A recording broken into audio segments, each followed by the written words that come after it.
ಶ್ರೀಗುರುಭ್ಯೋ ನಮಃ. ಹರಿ ಓಂ.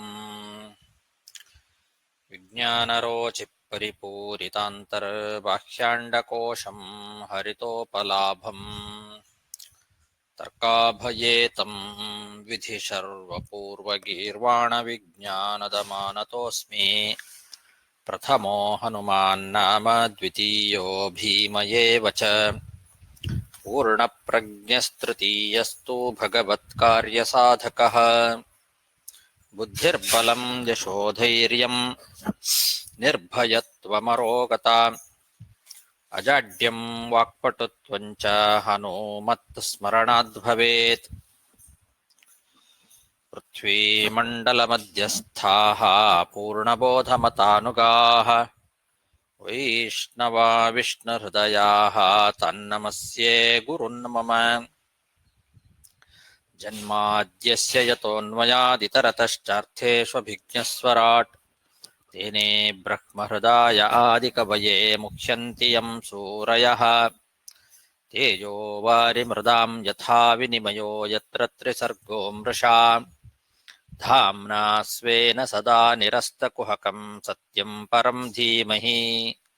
ಸೃಷ್ಟಿಸ್ಥಿತ್ಯಪ್ಯೇಹಾ ನಿಯತಿದೃಶಿತಮೋ ಬಂಧಮೋಕ್ಷಾಶ್ಚ ಯಸ್ಮಾದಸ್ಯ ಶ್ರೀಬ್ರಹ್ಮರುದ್ರಪ್ರಭೃತಿ ಸುರನರದ್ವೀಷಶತ್ರುತ್ಮಕಸ್ಯ ವಿಷ್ಣೋರ್ವ್ಯಸ್ತಾಃ ಸಮಸ್ತಾಃ ಸಕಲಗುಣನಿಧಿಃ ಸರ್ವದೋಷವ್ಯಪೇತಃ. ಪೂರ್ಣಾನಂದೋ ವ್ಯಯೋ ಯೋ ಗುರುರಪಿ ಪರಮಃ ಚಿಂತಯೇತಂ ಮಹಾಂತಂ.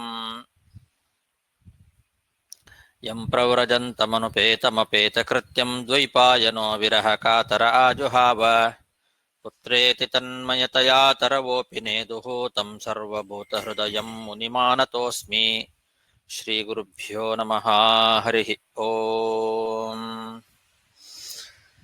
ಶ್ರೀಮದ್ಭಾಗವತದ ನವಮ ಸ್ಕಂಧದ 3ನೇ ಅಧ್ಯಾಯದಲ್ಲಿ ಮೊದಲನೇ ಅಧ್ಯಾಯದಲ್ಲಿ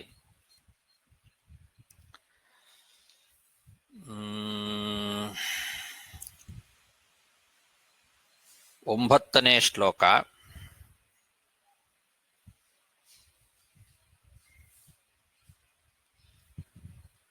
ಏವಂ ಸ್ತ್ರೀತ್ವಮನುಪ್ರಾಪ್ತಃ ಸುದ್ಯುಮ್ನೋ ಮಾನವೋ ನೃಪಃ ಸಸ್ಮಾರ ಸ್ವಕುಲಾಚಾರ್ಯಂ ವಸಿಷ್ಠಮಿತಿ ಶುಶ್ರುಮಾ.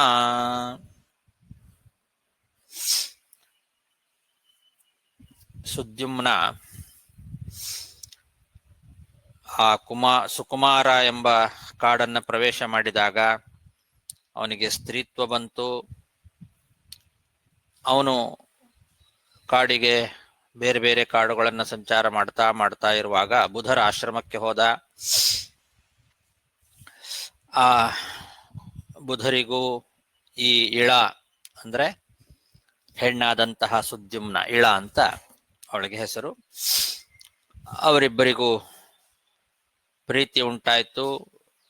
ಅವರು ವಿವಾಹ ಮಾಡಿಕೊಂಡ್ರು. ಅವಳಲ್ಲಿ ಪುರೂರವ ಎಂಬ ಮಗನನ್ನ ಹುಟ್ಟಿಸಿದ ಬುಧ ಅಂತ ಅಲ್ಲಿವರೆಗೆ ನಾವು ಹಿಂದಿನ ಪಾಠದಲ್ಲಿ ನೋಡಿದ್ವಿ.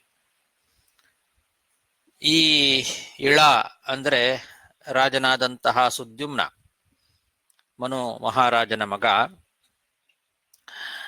ಇವನು ಹೀಗೆ ಸ್ತ್ರೀತ್ವವನ್ನ ಪಡ್ಕೊಂಡದ್ರಿಂದ ದುಃಖದಿಂದ ಕಾಲ ಕಳೀತಾ ಇದ್ದ. ಒಂದು ಸಲ ಅವನ ಕುಲಪುರೋಹಿತರಾದಂತಹ ವಸಿಷ್ಠರನ್ನ ಸ್ಮರಣೆ ಮಾಡಿದ. ಸ್ತ್ರೀಯಾಗಿದ್ದಾಗ ದುಃಖ ಪಡ್ತಾ, ನಾನು ಹೀಗಾಗೋಯ್ತಲ್ಲ ನಂದು ಅಂತ ಆಲೋಚನೆಯನ್ನ ಮಾಡ್ತಾ ಕುಲಪುರೋಹಿತರಾದಂತಹ ವಸಿಷ್ಠರ ಸ್ಮರಣೆಯನ್ನ ಮಾಡಿದ ಅಂತ ಕೇಳಿದ್ದೇವೆ. ಶುಶ್ರುಮ ಅಂತ. ಏವಂ ಸ್ತ್ರೀತ್ವಮನುಪ್ರಾಪ್ತಃ ಸುದ್ಯುಮ್ನೋ ಮಾನವೋ ನೃಪಃ ಸಸ್ಮಾರ ಸ್ವಕುಲಾಚಾರ್ಯಂ ವಸಿಷ್ಠಮಿತಿ ಶುಶ್ರುಮಾ.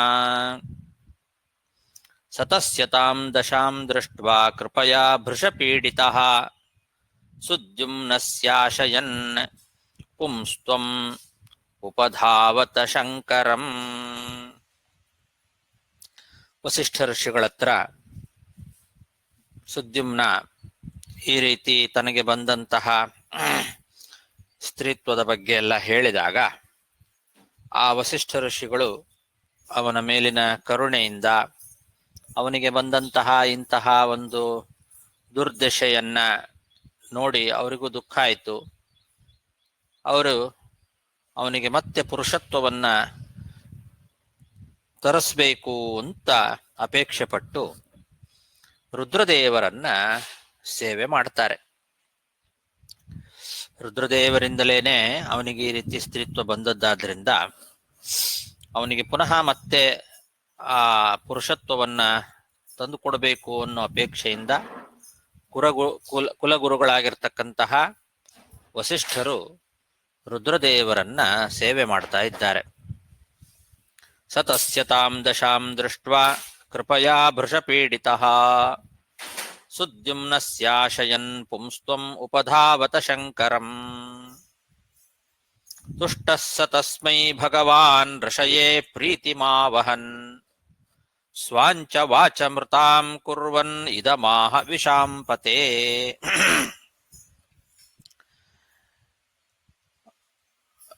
ಪೂಜ್ಯರಾದಂತಹ ರುದ್ರದೇವರು ಈ ವಸಿಷ್ಠರು ಮಾಡಿರ್ತಕ್ಕಂತಹ ಸ್ತೋತ್ರಕ್ಕೆ ಮೆಚ್ಚಿ ಸಂತುಷ್ಟರಾಗಿ ಆ ವಸಿಷ್ಠ ಋಷಿಗಳಿಗೂ ಸಂತೋಷ ಆಗಬೇಕು. ಹಾಗಂತ ಹೇಳಿ ಇವನನ್ನ ಪುರುಷನನ್ನಾಗಿ ಮಾಡಿಬಿಟ್ರೆ ತನ್ನ ಮಾತು ಸುಳ್ಳಾಗ್ತದೆ.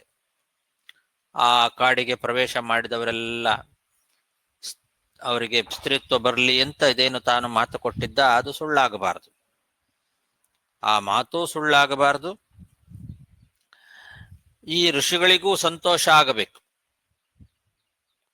ಅದಕ್ಕೆ ಈ ಮುಂದೆ ಹೇಳುವ ಮಾತನ್ನ ಹೇಳ್ತಾ ಇದ್ದಾರೆ ರುದ್ರದೇವರು. ತುಷ್ಟಃ ಸ ತಸ್ಮೈ ಭಗವಾನ್ ಋಷಯೇ ಪ್ರೀತಿಮಾವಹನ್ ಸ್ವಾಂಚ ವಾಚಂ ಮೃತಾಂ ಕುರ್ವನ್ ಇದಮಾಹ ವಿಶಾಂಪತೆ. ತುಷ್ಟಃ ಸ ತಸ್ಮೈ ಭಗವಾನ್ ಋಷಯೇ ಪ್ರೀತಿಮಾವಹನ್. ಆಯ್ತಲ್ಲ ಅದು. ಮಾಸಂ ಪುಮಾನ್ ಸ ಭವಿತಾ ಸ್ತ್ರೀ ಮಾಸಂ ತಪಸಾತ್ ತವ ಇತ್ತಂ ವ್ಯವಸ್ಥಯಾ ಕಾಮಂ ಸುದ್ಯುಮ್ನೋವತು ಮೇದಿನಿ. ರುದ್ರದೇವರು ಹೇಳುವ ಮಾತು. ನೀನು ಮಾಡಿದ ತಪಸ್ಸಿನ ಫಲವಾಗಿ ಸುದ್ಯುಮ್ನ 1 ತಿಂಗಳು ಗಂಡಾಗಿರ್ಲಿ ಮತ್ತೆ 1 ತಿಂಗಳು ಹೆಣ್ಣಾಗಿರ್ಲಿ ಅಂತ ಈ ರೀತಿಯಾದ ಒಂದು ವ್ಯವಸ್ಥೆಯನ್ನ ಮಾಡಿಕೊಟ್ರು ರುದ್ರದೇವರು. ಅವನು 1 ತಿಂಗಳು ಗಂಡಾಗಿ ರಾಜನಾಗಿ ಈ ಭೂಮಿಯನ್ನ ಚೆನ್ನಾಗಿ ತನ್ನ ಇಚ್ಛೆ ಬಂದಂತೆ ಅವನು ಆಳಲಿ. 1 ತಿಂಗಳು ರಾಜನಾಗೇ ಇರಲಿ, ಮತ್ತೊಂದು ತಿಂಗಳು ಹೆಣ್ಣಾಗಿರ್ಲಿ ಅಂತ ಹೀಗೆ ವ್ಯವಸ್ಥೆಯನ್ನ ಮಾಡಿದ್ದಾರೆ. ಮಾಸಂ ಪುಮಾನ್ ಸ ಭವಿತಾ ಸ್ತ್ರೀ ಮಾಸಂ ತಪಸಾ ತವ ಇತ್ತಂ ವ್ಯವಸ್ಥಯಾ ಕಾಮಂ ಸುದ್ಯುಮ್ನೋವತು ಮೇದಿನಿ.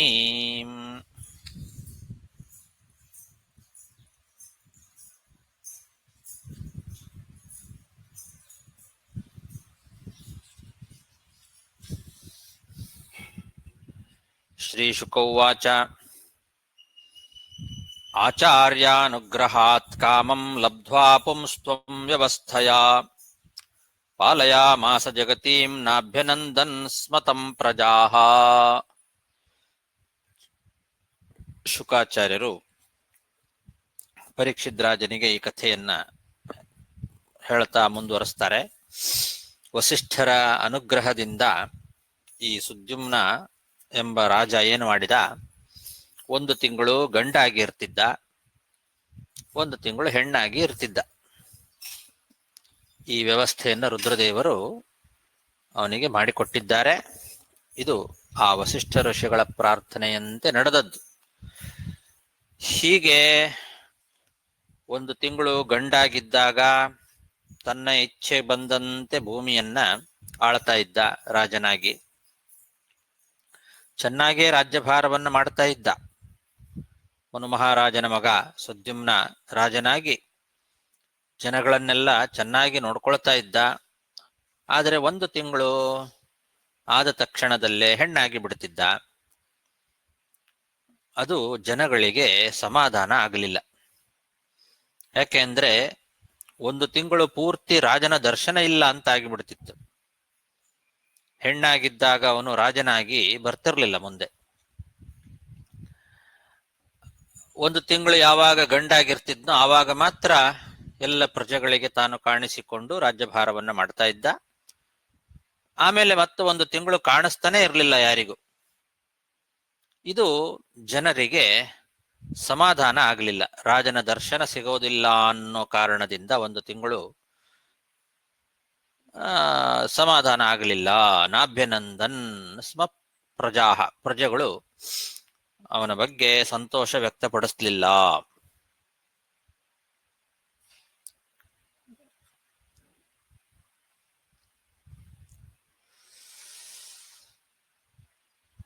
ಅಂತ ಇಲ್ಲಿ ಇಷ್ಟೇ ಹೇಳಿದ್ದಾರೆ. ನಿಜವಾಗಲೂ ಇವನಿಗೆ ಸ್ಥಿರವಾಗಿಯೇ ಪುರುಷತ್ವ ಬರುತ್ತೆ ಅಂತನ್ನೋ ವಿಷಯ ಸಂಗ್ರಹ ರಾಮಾಯಣದಲ್ಲಿದೆ, ಇಲ್ಲಿಲ್ಲ. ಇಲ್ಲಿ ಮುಂದಿನ ಶ್ಲೋಕದಲ್ಲಿ ಈ ಸುದ್ಯುಮ್ನ ಮಕ್ಕಳ ಬಗ್ಗೆ ಹೇಳ್ತಾರೆ. ಅವನ ಮಕ್ಕಳ್ಯಾರು, ಹೀಗೆ ಅವರ ವಂಶ ಪರಂಪರೆಯನ್ನು ಮುಂದುವರಿಸ್ತಾ ಹೋಗ್ತಾರೆ. ಆದರೆ ಈ ಸುದ್ಯುಮ್ನ 1 ತಿಂಗಳು ಗಂಡಾಗಿರ್ತಿದ್ದ, 1 ತಿಂಗಳು ಹೆಣ್ಣಾಗಿರ್ತಿದ್ದ ಅಂತನ್ನೋದನ್ನು ಮಾತ್ರ ಇಲ್ಲಿ ಭಾಗವತ ನಮಗೆ ತಿಳಿಸ್ತಾ ಇದೆ. ಸಂಗ್ರಹ ರಾಮಾಯಣದಲ್ಲಿ ಈ ಸುದ್ಯುಮ್ನನಿಗೆ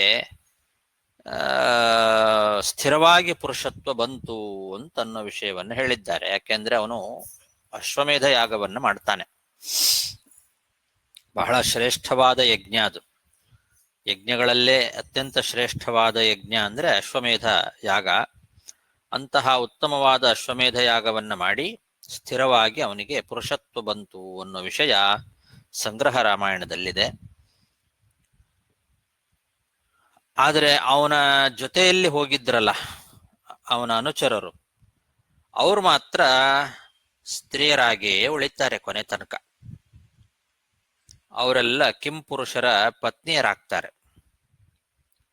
ಕಿಂಪುರುಷರು ಅಂತೇನಿದ್ದಾರೆ ಆ ಕಿಂಪುರುಷರ ಪತ್ನಿಯರಾಗಿ ಕೊನೆ ತನಕ ಸ್ತ್ರೀಯರಾಗಿಯೇ ಉಳಿದು ಬಿಡ್ತಾರೆ. ಆದರೆ ಇವನು ಮಾತ್ರ ಅಶ್ವಮೇಧ ಯಾಗವನ್ನು ಮಾಡಿ ಪುರುಷತ್ವವನ್ನು ಪಡಿತಾನೆ ಅಂತನ್ನೋ ವಿಷಯ ಸಂಗ್ರಹ ರಾಮಾಯಣದಲ್ಲಿ ಇದೆ. ಛಲಾರಿ ವ್ಯಾಖ್ಯಾನದಲ್ಲಿ ಈ ವಿಷಯವನ್ನು ತಿಳಿಸಿದ್ದಾರೆ.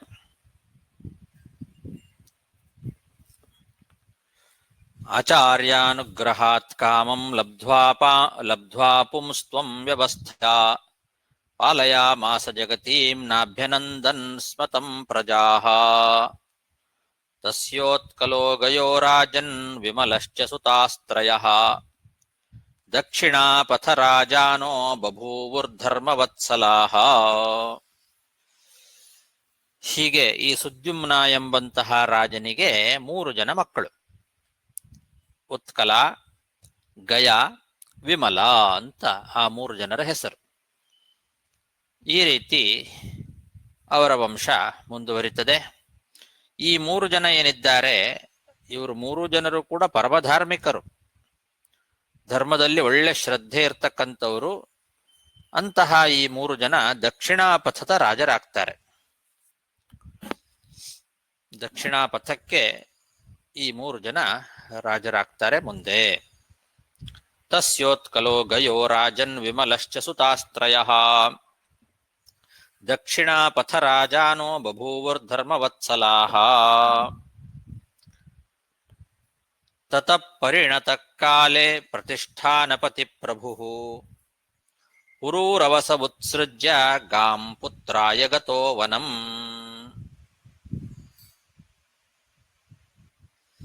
ಈ ಸುದ್ಯುಮ್ನ ಅಂತನ್ನೋನು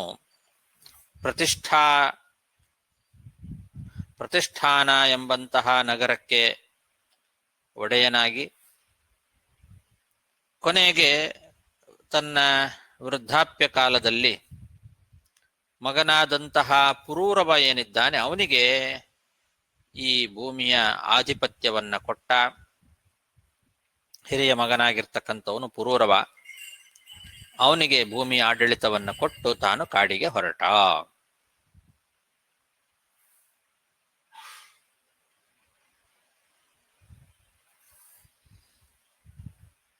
ತತಃ ಪರಿಣತ ಕಾಲೇ ಪ್ರತಿಷ್ಠಾನಪತಿ ಪ್ರಭು ಪುರೂರವ ಸಮುತ್ಸೃಜ್ಯ ಗಾಂ ಪುತ್ರಾಯ ಗತೋ ವನಂ.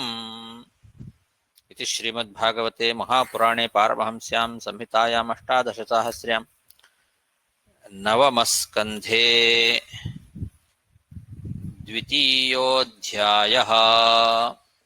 ಇಲ್ಲಿಗೆ ನವಮಸ್ಕಂದದ 2ನೇ ಅಧ್ಯಾಯ ಮುಗಿತು.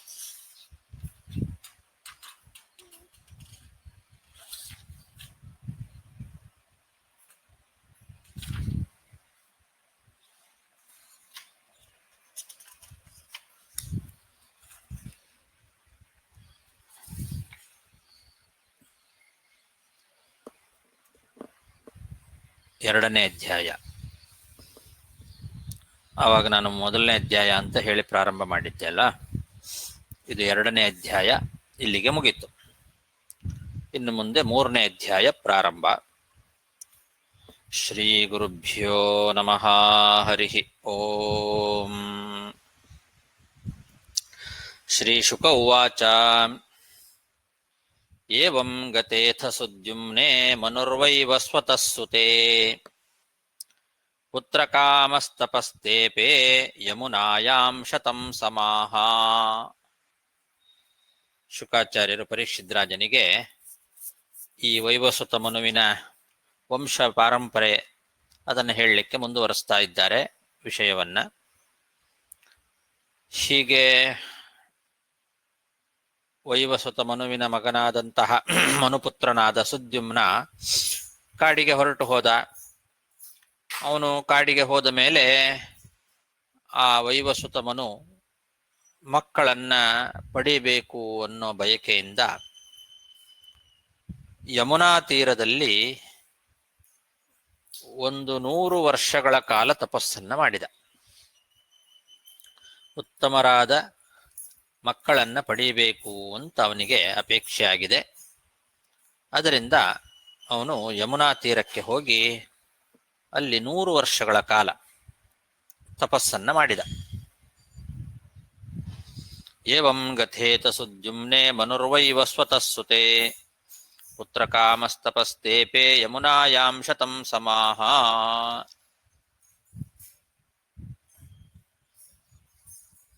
ವೈವಸ್ವತ ಮನು, ಶ್ರಾದ್ದ ದೇವ ಅಂತ ಅವನಿಗೆ ಹೆಸರು. ಅವನು ಮತ್ತೆ ಮಕ್ಕಳನ್ನ ಪಡೆಯಬೇಕು ಅಂತ ಈ ರೀತಿ 100 ವರ್ಷಗಳ ಕಾಲ ತಪಸ್ಸನ್ನ ಮಾಡಿದ. ತಥೋ ಅಯಜನ್ ಮುನುರ್ದೇವ ದೇವಂ ಅಪತ್ಯಾರ್ಥಂ ಹರಿಂ ಪ್ರಭುಂ ಇಕ್ಷ್ವಾಕು ಪೂರ್ವಜಾನ್ ಪುತ್ರಾನ್ ಲೇಭೆ ಸ್ವಸದೃಶಾನ್ ದಶ. ಈ ರೀತಿ 100 ವರ್ಷಗಳ ಕಾಲ ತಪಸ್ಸನ್ನ ಮಾಡಿ ವಿಶೇಷವಾಗಿ ಆ ಭಗವಂತನನ್ನ ಪೂಜೆ ಮಾಡಿದ್ದಾನೆ. ಆ ಭಗವಂತ ಇವನ ತಪಸ್ಸಿಗೆ ಮೆಚ್ಚಿ ಇವನಿಗೆ ಅನುಗ್ರಹವನ್ನ ಮಾಡಿದ. ಅದರಿಂದ ಇವನಿಗೆ ಮುಂದೆ 10 ಜನ ಮಕ್ಕಳು ಹುಟ್ಟುತ್ತಾರೆ. ಶ್ರಾದ್ದ ದೇವನಿಗೆ 10 ಜನ ಮಕ್ಕಳು. ಅವನು ಪುತ್ರ ಪ್ರಾಪ್ತಿಗಾಗಿ ಈ ರೀತಿ ವಿಶೇಷವಾಗಿ ಭಗವಂತನನ್ನ ಪೂಜೆ ಮಾಡಿದ್ದ. ಹಾಗಾಗಿ ತನಗೆ ಸದೃಶರಾದಂತಹ ಮಕ್ಕಳು, ತನ್ನಂತೆಯೇ ಇರುವಂತಹ 10 ಜನ ಮಕ್ಕಳು, ಇಕ್ಷ್ವಾಕು ಮೊದಲಾಗಿರ್ತಕ್ಕಂಥವ್ರು 10 ಜನ ಮಕ್ಕಳನ್ನ ಪಡಿತಾನೆ.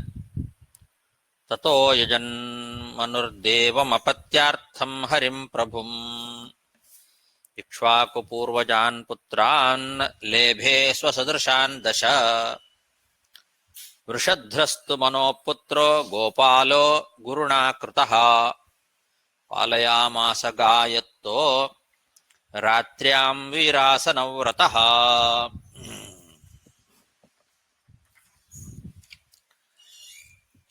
ಈ 10 ಜನ ಮಕ್ಕಳೇನಿದ್ದಾರೆ,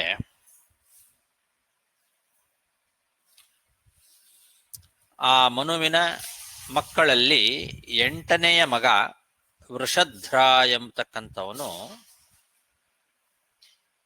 ಏನಿದ್ದಾನೆ, ಅವನನ್ನ ಗುರುಗಳಾದಂತಹ ವಸಿಷ್ಠ ಋಷಿಗಳು ಗೋಪಾಲನನ್ನಾಗಿ ಮಾಡಿದರಂತೆ. ಆ ವೃಷಧ್ರ ಎಂಬಂತಹ 8ನೇ ಮಗನನ್ನ, ವೃಷಧ್ರಸ್ತು ಮನೋಹೋ ಪುತ್ರ ಅಂತ ಹೇಳಿದ್ದಾರೆ. ಮನುವಿನ 10 ಜನ ಮಕ್ಕಳಲ್ಲಿ 8ನೇಯವನಿವನು. ಇವನನ್ನ ಗೋಪಾಲಃ ಕೃತಃ ಗುರುಣ, ಗುರುಣ ಅಂದ್ರೆ ಗುರುಗಳಾದಂಥ ವಸಿಷ್ಠ ಋಷಿಗಳಿಂದ ಇವನು ಗೋಪಾಲನಾದ.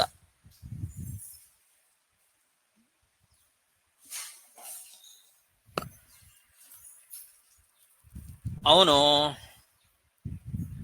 ರಾತ್ರಿ ಎಚ್ಚರದಿಂದ ಇರ್ತಿದ್ದಂತೆ.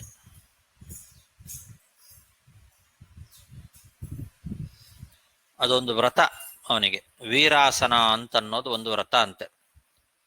ಆ ವೀರಾಸನ ಅಂತನ್ನೋ ವ್ರತವನ್ನ ಕೈಗೊಂಡಿದ್ದ. ಯಾಕೆಂದ್ರೆ ರಾತ್ರಿ ಹೊತ್ತು ಗೋವುಗಳು ಮನೆಯಲ್ಲಿ ಗೋವುಗಳನ್ನು ನಾವು ಕಟ್ಟಿ ಹಾಕಿದಾಗ ಅವುಗಳನ್ನು ತೊಂದರೆ ಮಾಡಲಿಕ್ಕೆ ಬರ್ತಕ್ಕಂತಹ ದುಷ್ಟಶಕ್ತಿಗಳು ಇರ್ತಾವೆ. ರಾತ್ರಿ ಗೋವುಗಳನ್ನು ಅಪಹಾರ ಮಾಡಲಿಕ್ಕೆ, ಗೋವುಗಳಿಗೆ ತೊಂದರೆ ಕೊಡಲಿಕ್ಕೆ ಬರ್ತಾವೆ ಕೆಲವು. ಅದಕ್ಕೆ ಇವನೇನು ಮಾಡ್ತಿದ್ದ, ರಾತ್ರಿ ಎಚ್ಚರದಿಂದ ಇದ್ದು ಕೈಯಲ್ಲಿ ಕತ್ತಿಯನ್ನು ಹಿಡ್ಕೊಂಡು ವೀರಾಸನದಲ್ಲಿ ಇರ್ತಿದ್ದ. ಯಾವಾಗಲೂ ಪ್ರಯತ್ನಪೂರ್ವಕವಾಗಿ ಗೋವುಗಳನ್ನೆಲ್ಲ ರಕ್ಷಣೆ ಮಾಡ್ತಾ ಇದ್ದ. ಗೋವುಗಳನ್ನ ಸಂರಕ್ಷಣೆ ಮಾಡೋದು ಬಹಳ ಕಷ್ಟಕರವಾದ ಕೆಲಸ.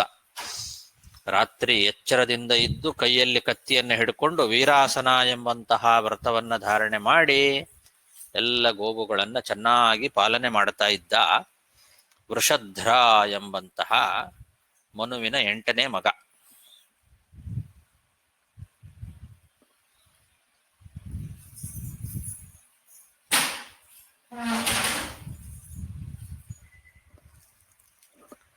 ಏಕಂ ಸಹಸ್ರಂ ಕುರು ಇತ್ಯಾಜ್ಞಪ್ತೋ ರಾತ್ರ್ಯಾಂ ಯತ್ತಃ ಸನ್ನದ್ಧೋ ವೀರಾಸನವ್ರತೋ ಜಾಗೃದ್ಗಾಹ ಪಾಲಯಾಮಾಸ ಅಂದ ಸತ್ಯಧರ್ಮ ತೀರ್ಥರು ಬರೆದಿದ್ದಾರೆ. ಅವನಂದ್ರೆ 1,000 ಗೋವುಗಳನ್ನ ಮಾಡು ಅಂತ ಹೇಳಿದ್ರಂತವರು.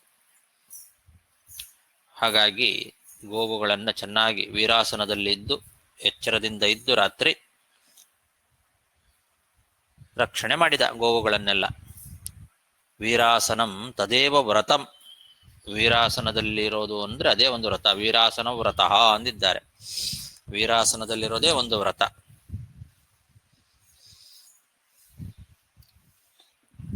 ಏಕದಾ ಪ್ರಾವಿಶದ್ ಗೋಷ್ಠಂ ಶಾರ್ದೂಲೋ ನಿಶಿವರ್ಷತಿ ಶಯಾನ ಗಾವವುತ್ಥಾಯ ಭೀತಾಸ್ಥಾ ಬಭ್ರಮೋವ್ರಜೆ. ಅವನು ಚೆನ್ನಾಗಿ ಗೋಪಾಲನೆಯನ್ನ ಮಾಡ್ತಾ ಇದ್ದ. ಇದ್ದಕ್ಕಿದ್ದಂತೆ ಒಂದು ದಿವಸ ರಾತ್ರಿ ಜೋರಾಗಿ ಮಳೆ, ಬಹಳ ಜೋರಾಗಿ ಮಳೆ ಬರ್ತಾ ಇದೆ.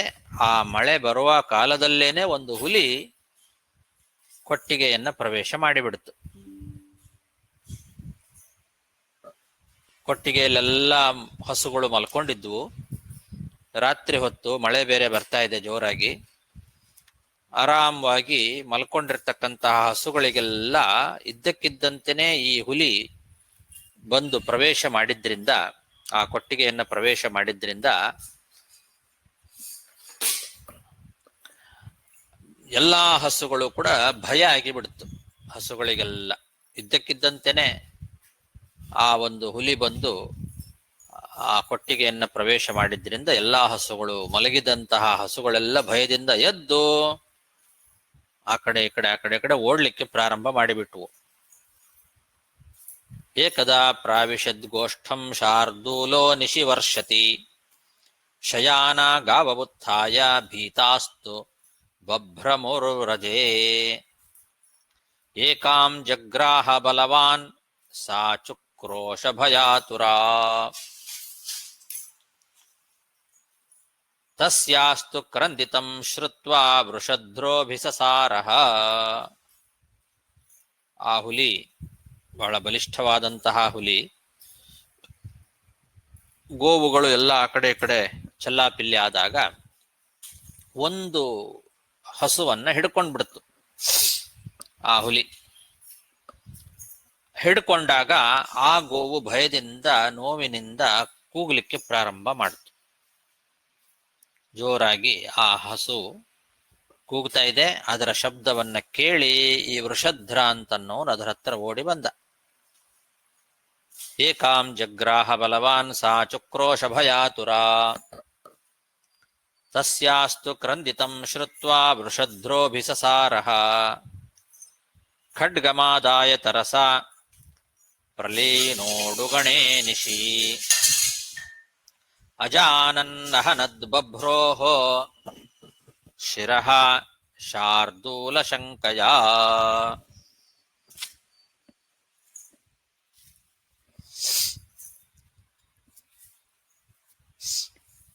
ಅದರ ಹತ್ರ ಓಡಿ ಹೋದ ವೃಷಧ್ರ. ರಾತ್ರಿ ಕಾಲ.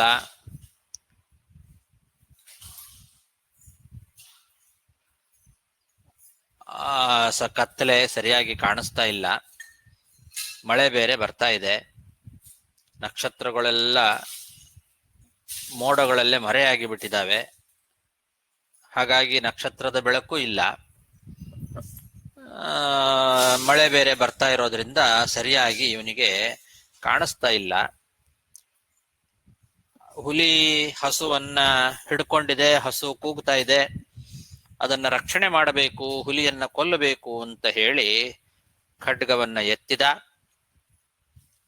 ಖಡ್ಗವನ್ನ ಎತ್ತಿ ಜೋರಾಗಿ ಹುಲಿ ಅಂತ ತಿಳ್ಕೊಂಡು ಹಸುವಿಗೆ ಹೊಡೆದು ಬಿಟ್ಟ. ಗೊತ್ತಾಗ್ಲಿಲ್ಲ ಪಾಪ. ಶಾರ್ದೂಲ ಶಂಕಯ ಅಜಾನನ್ ಅದು ಹುಲಿ ಅಂತ ತಿಳ್ಕೊಂಡು ಹಸುವಿನ ಕುತ್ತಿಗೆಯನ್ನ ಕೊಯ್ದೇ ಬಿಟ್ಟ. ಖಡ್ಗದಿಂದ ಹಸುವಿನ ತಲೆಯನ್ನೇ ಕಡಿದು ಬಿಟ್ಟ. ಗೊತ್ತಾಗದೆ ನಡೆದಂಥದ್ದು ಪಾಪ. ಆದರೂ ಅದು ಗೋಹತ್ಯೆನೆ. ರಾತ್ರಿ ಪ್ರಲೀನೋಡುಗಣೆ ನಿಶಿ ಅಂದ್ರೆ, ಉಡುಗಣ ಅಂದ್ರೆ ನಕ್ಷತ್ರಗಳು. ನಕ್ಷತ್ರಗಳೆಲ್ಲ ಆ ಮೋಡದಲ್ಲಿ ಮರೆಯಾಗಿ ಬಿಟ್ಟಿದ್ದಾವೆ, ಕಾಣಿಸ್ತಾ ಇಲ್ಲ, ಬೆಳಕಿಲ್ಲ. ಹಸು ರಕ್ಷಣೆ ಮಾಡಬೇಕು ಅನ್ನೋ ಉದ್ದೇಶದಿಂದ ಹುಲಿಗೆ ಹೊಡಿಬೇಕು ಅಂತ ಹೋಗಿ ಹಸುವಿಗೆ ಹೊಡೆದು ಆ ಹಸುವಿನ ತಲೆಯನ್ನ ಕತ್ತರಿಸಿಬಿಟ್ಟ ವೃಷಧ್ರ. ಖಡ್ಗಮಾದಾಯ ತರಸಾ ಪ್ರಲೀನೋಡುಗಣೆ ನಿಶಿ. ಅಜಾನನ್ನಹನದ್ ಬಭ್ರೋಃ ಶಿರಃಶಾರ್ದೂಲ ಶಂಕಯಾ. ವ್ಯಾಘ್ರೋ ವಿಕೃಣ್ಣ ಶ್ರವಣೋ ನಿಸ್ತ್ರಿಂಶಾಗ್ರಹತಸ್ತತಃ. ನಿಶ್ಚಕ್ರಾಮ ಭೃಶಂ ಭೀತೋ ರಕ್ತಂ ಪಥಿ ಸಮುತ್ಸೃಜನ್.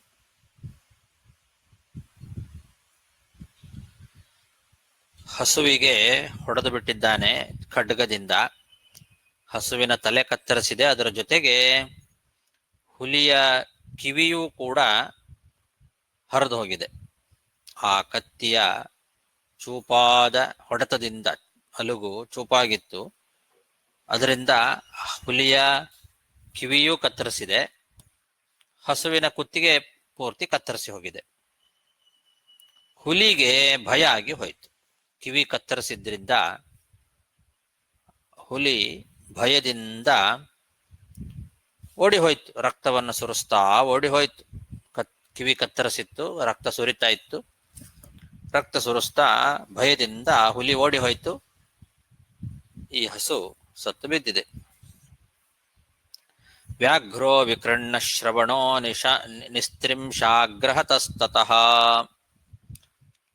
ನಿಶ್ಚಕ್ರಾಮ ಭೃಶಂ ಭೀತೋ ರಕ್ತಂ ಪಥಿ ಸಮುತ್ಸೃಜನ್. ಮನ್ಯಮಾನೋ ಹತಂ ವ್ಯಾಘ್ರಂ ವೃಷಧ್ರ ಪರವೀರಃ. ಅದ್ರಾಕ್ಷೀತ್ ಸ್ವಹತಾಂ ಬಭ್ರುಂ ವಿಷ್ಟಾಯಾಂ ನಿಶಿ ದುಃಖಿತಃ. ಅವನಿಗೆ ನಾನು ಹುಲಿಯನ್ನ ಕೊಂದೆ, ಹಸುವನ್ನು ರಕ್ಷಣೆ ಮಾಡಿದೆ ಅಂತ ಸಂತೋಷದಿಂದ ಇದ್ದಾನೆ. ಅವನಿಗೆ ಗೊತ್ತಾಗಿಲ್ಲ ರಾತ್ರಿ. ಪರವೀರಹ, ಎಲ್ಲ ಶತ್ರುಗಳನ್ನ ಸಂಹಾರ ಮಾಡ್ತಕ್ಕಂತಹ ಮಹಾಪರಾಕ್ರಮಿ ಅವನು. ಹುಲಿಯೇ ಸತ್ತು ಹೋಗಿದೆ ಅಂತ ತಿಳ್ಕೊಂಡು ರಾತ್ರಿ ಎಲ್ಲ ಕಳೆದ. ಬೆಳಗ್ಗೆ ಎದ್ದು ನೋಡ್ತಾನೆ, ಹಸು ಸತ್ತು ಬಿದ್ದಿದೆ. ಹುಲಿ ಅಂತ ತಿಳ್ಕೊಂಡಿದ್ದ, ನೋಡಿದ್ರೆ ಹಸು. ಪ್ರತ್ಯಕ್ಷವಾಗಿ ನೋಡ್ತಾ ಹಸುವೇ ಸತ್ತು ಬಿದ್ದಿದೆ. ದುಃಖ ಆಗಿಬಿಡ್ತು, ಬಹಳ ದುಃಖಪಟ್ಟ. ಮನ್ಯಮಾನೋ ಹತಂ ವ್ಯಾಘ್ರಂ ವೃಷಧ್ರ ಪರವೀರಃ ಅದ್ರಾಕ್ಷೀತ್ ಸ್ವಹತಾಂ ಬಭ್ರುಂ ವ್ಯುಷ್ಟಾಯಾಂ ನಿಶಿ ದುಃಖಿತಃ ತಂ ಶಶಾಪ ಕುಲಾಚಾರ್ಯಃ ಕೃತಾಗ ಸಮಕಾಮತಃ ನ ಕ್ಷತ್ರಬಂಧುಃ ಶೂದ್ರಸ್ತ್ವಂ ಕರ್ಮಣಾ ಭವಿತಾ ಮುನಾ. ಗೋಹತ್ಯ ಅಂತನ್ನೋದು ಮಹಾಪಾಪ. ಅವನಿಗೆ ಗೊತ್ತಿಲ್ಲದೆ ಮಾಡಿದಾನೆ ಪಾಪ. ಆದ್ರೂ ಪಾಪನೇ ಅದು. ಗೊತ್ತಾಗಿ ಮಾಡ್ಲಿ ಗೊತ್ತಿಲ್ಲದೆ ಮಾಡ್ಲಿ, ಗೋಹತ್ಯ ಅನ್ನೋದು ದೊಡ್ಡ ಪಾಪವನ್ನ ಉಂಟು ಮಾಡ್ತಕ್ಕಂಥದ್ದು. ಅದಕ್ಕೆ ಪ್ರಾಯಶ್ಚಿತ್ತವನ್ನ ಮಾಡಲಿಲ್ಲ ಅಂತಾದ್ರೆ ಅವನು ಶೂದ್ರನಂತೆ, ವೇದೋಕ್ತ ಕರ್ಮಗಳಿಗೆ ಅಧಿಕಾರಿಯೇ ಆಗೋದಿಲ್ಲ. ಈ ವೃಷಧ್ರ ಬುದ್ಧಿಪೂರ್ವಕವಾಗಿ ಅಪರಾಧವನ್ನ ಮಾಡದೇ ಇದ್ರೂ ಕೂಡ ಕುಲಪುರೋಹಿತರಾದಂತಹ ವಸಿಷ್ಠ ಋಷಿಗಳು ಅವನಿಗೆ ಶಾಪ ಕೊಟ್ಟು ಬಿಟ್ರು. ನೀನು ಇನ್ನು ಮುಂದೆ ಕ್ಷತ್ರಿಯ ಕುಮಾರ ಅಲ್ಲವೇ ಅಲ್ಲ, ಗೋ ವಧ ಮಾಡಿರೋದ್ರಿಂದ ನೀನು ಶೂದ್ರನಾಗು ಅಂತ ಶಾಪ ಕೊಟ್ಟು ಬಿಡ್ತಾರೆ. ಶೂದ್ರನಾಗು ಅಂತಂದ್ರೆ ಕ್ಷತ್ರಿಯನಿಗೆ ಇರುವಂತಹ ವೇದೋಕ್ತ ಕರ್ಮಾನುಷ್ಠಾನವನ್ನ ಮಾಡಲಿಕ್ಕೆ ನಿನಗೆ ಅಧಿಕಾರ ಇಲ್ಲ, ಶೂದ್ರನಂತೆ ವರ್ತನೆ ಮಾಡು ಅಂತ ಅರ್ಥ. ಇದು ವಸಿಷ್ಠರು ಕೊಟ್ಟಂತಹ ಶಾಪ. ಇದು ಅವನಿಗೆ ಮಾತ್ರ ಶಾಪ ಕೊಟ್ಟಿದ್ರೂ ಕೂಡ ಇದು ಎಲ್ಲರಿಗೂ ಈ ಶಾಪ ಇವತ್ತಿಗೂ ಆ ಶಾಪ ಘಟಿಸ್ತದೆ. ಯಾರು ಗೋಹತ್ಯ ಮಾಡ್ತಾರೋ ಅವರು ತಿಳಿದು ಮಾಡಲಿ ತಿಳಿಯದೆ ಮಾಡಲಿ, ಗೊತ್ತಾಗದೆ ಗೋಹತ್ಯೆಯನ್ನ ಮಾಡಿದರೂ ಕೂಡ ಅವರಿಗೆ ವೇದೋಕ್ತ ಕರ್ಮಾನುಷ್ಠಾನಗಳಲ್ಲಿ ಅಧಿಕಾರ ಇರೋದಿಲ್ಲ. ಅವರು ಅಶುಚಿಗಳಾಗಿ ಬಿಡ್ತಾರೆ. ಅವರಿಗೆ ಸಂಧ್ಯಾದಿ ಕರ್ಮಗಳನ್ನ ಮಾಡೋ ಅಧಿಕಾರವೇ ಹೋಗಿಬಿಡುತ್ತದೆ. ಅಂಥ ಒಂದು ಶಾಪ ವಸಿಷ್ಠರು ಕೊಟ್ಟಿದ್ದಾರೆ. ಈ ವಸಿಷ್ಠರು ಅವನಿಗೆ ಶಾಪವನ್ನ ಕೊಟ್ಟರೂ ಕೂಡ ಅದು ಮುಂದೆ ಅವನಿಗೆ, ವೃಷಧ್ರನಿಗೆ ಅದು ಮೋಕ್ಷವನ್ನ ಸಾಧನೆ ಮಾಡ್ಕೊಳ್ಳಿಕ್ಕೆ ಅನುಕೂಲವೇ ಆಯ್ತು ಅಂತ ಹೇಳ್ತಾರೆ. ಅದು ಮುಂದೆ ಸ್ಪಷ್ಟ ಆಗ್ತದೆ. ಅದು ಅವನಿಗೆ, ಯಾಕೆಂದ್ರೆ ಅವನಿಗೆ ಅದರಿಂದ ವೈರಾಗ್ಯ ಬಂತು. ವೈರಾಗ್ಯದಿಂದ ಅವನು ಮೋಕ್ಷ ಸಾಧನೆಯನ್ನು ಮಾಡಿಕೊಂಡ. ಅದಕ್ಕದು ಅನುಕೂಲನೇ ಆಯ್ತು, ಅವರು ಕೊಟ್ಟ ಶಾಪ. ಆದರೆ ಬೇರೆಯವರಿಗೆ ಹಾಗಾಗೋದಿಲ್ಲ. ಆ ಶಾಪ ಮಾತ್ರ ಎಲ್ಲರಿಗೂ ತಡ್ತದೆ. ಗೋಹತ್ಯ ಅಂತನ್ನೋದು ತಿಳಿಯದೆಯೂ ಕೂಡ ಮಾಡಬಾರದು ಅನ್ನೋದು ಇದರಿಂದ ಗೊತ್ತಾಗ್ತದೆ. ತಂ ಶಶಾಪ ಕುಲಾಚಾರ್ಯ ಕೃತಾಗ ಸಮಕಾಮತಃ ನಕ್ಷತ್ರಬಂಧು ಶೂದ್ರಸ್ತ್ವಂ ಕರ್ಮಣಾ ಭವಿತಾ ಮುನಾ. ಅಲ್ಲಿಗೆ 9 ಶ್ಲೋಕ ಆಗಿದೆ. 3ನೇ ಅಧ್ಯಾಯದಲ್ಲಿ ಸಾಕು. ಶ್ರೀಕೃಷ್ಣಾರ್ಪಣಮಸ್ತು.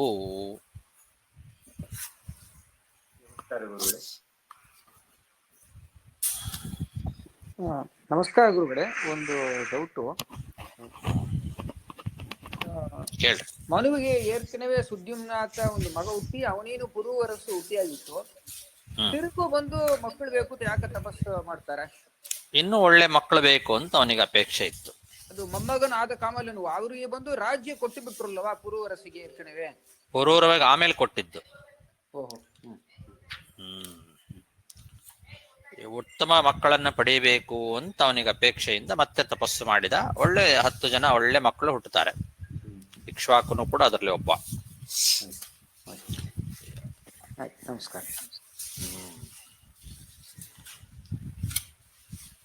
ಸೂರ್ಯ ವಂಶದ ರಾಜನಾಗ್ತಾನೆ ಈ ಕಡೆಗೆ ಇಕ್ಷ್ವಾಕು. ಆ ಕಡೆಗೆ ಚಂದ್ರವಂಶದ ಹ್ಮ್. ರಾಜನಾಗಿ ಇವನು ಪುರೂರವ. ಓಹೋ. ಎರಡು ಸೂರ್ಯವಂಶ ಚಂದ್ರವಂಶ ಎರಡಕ್ಕೂ ಇವನೇ. ಹ್ಮ್ ಹ್ಮ್ ಯಾಕೆಂದ್ರೆ ಅಲ್ಲಿ ಹೆಣ್ಣಾಗಿದ್ದಾಗ ಅವನಿಂದ ಹುಟ್ಟಿದವನೇ ಬುಧನಿಂದ ಹುಟ್ಟಿದವನಲ್ವಾ ಅಲ್ಲಿ ಹಾ ಪುರೂರವ. ಪುರೂರವ. ಬುಧ ಅನ್ನೋನು ಚಂದ್ರನ ಮಗ, ಚಂದ್ರವಂಶ ಅದು. ಓಹೋ. ಈ ಕಡೆಗೆ ಸೂರ್ಯನ ವಂಶ, ಸೂರ್ಯನ ಮಗ ಇವನು ಮನು. ಹ್ಮ್ ಅವನ ವಂಶದಲ್ಲಿ ಮುಂದೆ ಇಕ್ಷ್ವಾಕು ರಾಜನಾಗ್ತಾನೆ ಸೂರ್ಯವಂಶಕ್ಕೆ. ಹ್ಮ್ ಹ್ಮ್ ಆಯ್ತು, ಧನ್ಯವಾದಗಳು, ಸ್ಪಷ್ಟವಾಗಿತ್ತು.